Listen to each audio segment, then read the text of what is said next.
नमस्कार. लग्नानंतर होईलच प्रेम या मालिकेच्या येणाऱ्या भागामध्ये आपल्याला जबरदस्त असा प्रोमो पाहायला मिळणार आहे. मित्रांनो, आता तर रम्याची धमाकेदार एंट्री झालेली असते, परंतु रम्याला वसुआत्यांकडून कळालेलं असतं की आता नंदिनी आणि जीवा ही काहीतरी लपवत आहेत. काहीतरी अशी गोष्ट आहे की जी सगळ्यांपासून ते लपवत आहेत आणि आता रम्याने या सगळ्याचा शोध घ्यायला सुरुवात केलेली असते. तर आता रम्या नंदिनीचं बोलणं चोरून ऐकते. नंदिनी आता आर्यासोबत फोनवर बोलत असते आणि म्हणते की काल आपण श्रीगणेशा केला आणि आज त्याचं फळ मिळायला सुरुवातही झाली.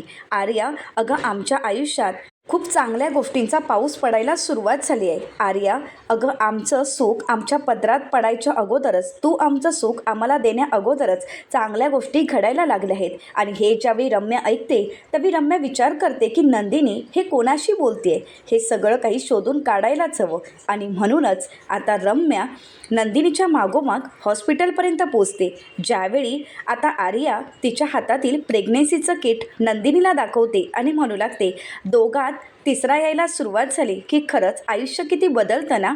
सरोगसी सक्सेसफुल झाली आहे, मी प्रेग्नेंट आहे. आता हे ऐकून जीवा आणि नंदिनीच्या चेहऱ्यावर आनंद असतो. आता आर्या ज्यावेळी नंदिनीचा हात तिच्या पोटावर ठेवते ते संपूर्ण दृश्य आता रम्याने पाहिलेलं असतं. आणि शेवटी रम्या शोध काढते की आर्या प्रेग्नेंट आहे, पण आर्याचं तर लग्न झालेलं नाही आहे. आणि शेवटी हे बाळ जीवा आणि नंदिनीचं आहे याचाही ती शोध लावते. एवढंच काय, तर नंदिनीकडे असणारं खोटं पोट हे आता रम्याच्या हाती लागतं. रम्या घरातील सर्वांना एकत्र बोलावते तर वसुआत्या म्हणू लागतात, काय मग तुम्हा घरातील सर्वांचा तुमच्या या लाडक्या सुनेवर विश्वास आहे ना.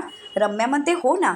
तुम्हा सगळ्यांना वाटतं की नंदिनी कधी खोटं बोलत नाही, कोणती गोष्ट लपवत नाही आणि ती एक आदर्श सून आहे. मग आता तुमच्या या आदर्श सुनेला विचारा ना.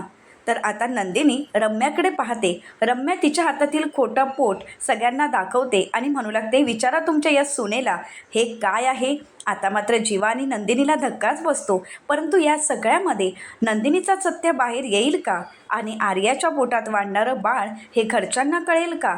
रम्या या सगळ्याचे खुलासे देशमुखांसमोर करेल का. अशा नवनवीन अपडेट पाहण्यासाठी मेघ मराठी या यूट्यूब चॅनलला नक्कीच सबस्क्राईब करा. आजचा हा व्हिडिओ तुम्हाला कसा वाटला हे कमेंट करून नक्कीच कळवा. व्हिडिओ आवडल्यास व्हिडिओला लाईक करा, शेअर करा आणि चॅनलला सबस्क्राईब करायला अजिबात विसरू नका. व्हिडिओ पाहिल्याबद्दल तुम्हा सर्वांचे अगदी मनपूर्वक धन्यवाद.